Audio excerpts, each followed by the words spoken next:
Hi guys, it's Rachel with WTI and I want to talk about this awesome book I have here. So this is a series that my daughter loves to read. It's Dragon Girls. This one specifically is Stella and the Starlight Dragon.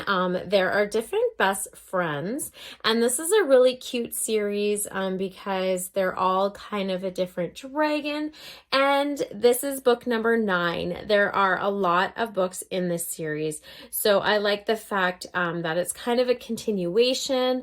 I like the size of the book. So my daughter's 9. This is a smaller novel, so she's able to finish it and feel like she accomplished reading a book. I love the fact that the words are a nice size too. They're not too hard either to read. It's going to keep her getting stronger in reading. We're both able to enjoy reading this book. The chapters are just a nice size that we can sit down at bedtime and maybe each read a chapter.